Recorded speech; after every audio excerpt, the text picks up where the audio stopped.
চলে যান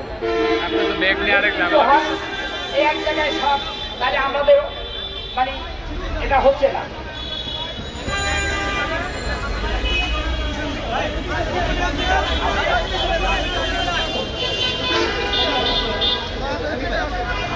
সম্মানিত সুধী, আমার প্রাণপ্রিয় মুসলিম ভাইরা, বৈষম্য বিরোধী ছাত্র আন্দোলনের ডাকে বাংলাদেশের ছাত্রছাত্রী, অভিভাবক, আপামর জনসাধারণের ঐক্যবদ্ধ আন্দোলনে ফ্যাসিবাদ, স্বৈরাচারী খুনি ফেরাউন, নমরুদ, হামান, আবু জাহেলের দোসর হাসি বুবু ভারতে পালিয়ে গিয়েছে। আমরা শুনতে পাচ্ছি তিনি বাংলাদেশে আসতে চান। আমরাও চাই তিনি বাংলাদেশে ফিরে আসুন, কারণ তিনি যে আমার মুসলিম ভাইদেরকে আয়না ঘরে যুগের পর যুগ রেখেছেন এবং নিষ্ঠুরভাবে গুম করেছেন, খুন করেছেন, অত্যাচার নির্যাতন করেছেন, আপনাকে অনুরূপভাবে ওই আয়না ঘরে রেখে আপনাকে উপলব্ধি করতে হবে আয়না ঘরের মর্ম। সম্মানিত মুসলিম ভাইরা, সে বলেছে যে আমি শেখ হাসিনা, হাসিবুবু পালায় না, তো আপনি পালান না, এখন আপনি পালিয়ে গেলেন কেন?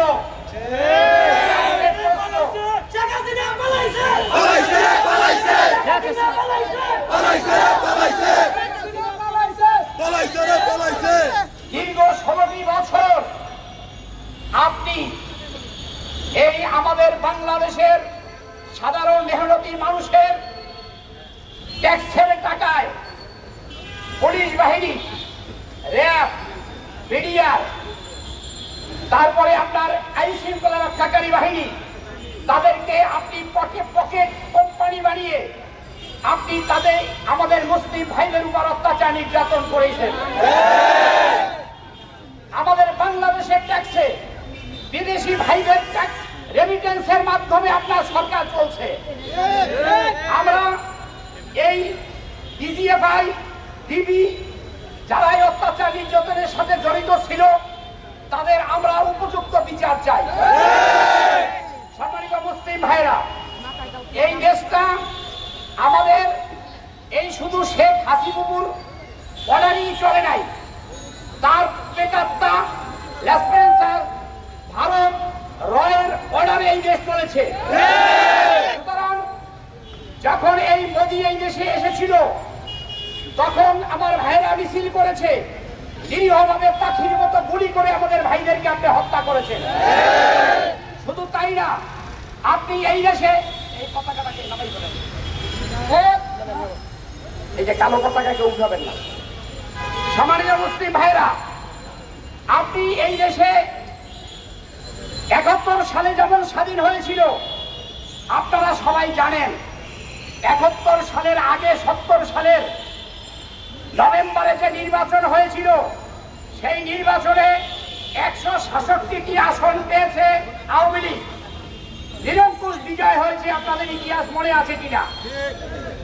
যদি সেই জুলফিকার আলী ভুট্টো এবং এই পাকিস্তানের এই স্বৈর শাসকরা ভোটে যদি দুর্নীতি করত তাহলে শেখ মুজিব কি নির্বাচনে জিততে পারত? আপনি শেখ হাসিনা এই 16টি বছর অন্যায় ভাবে মানুষের ভোটাধিকার আপনি দেন নাই, খর্ব করেছেন। এদেশে ভোট কেমনে দেয় এই যুবক সন্তানরা জানে না।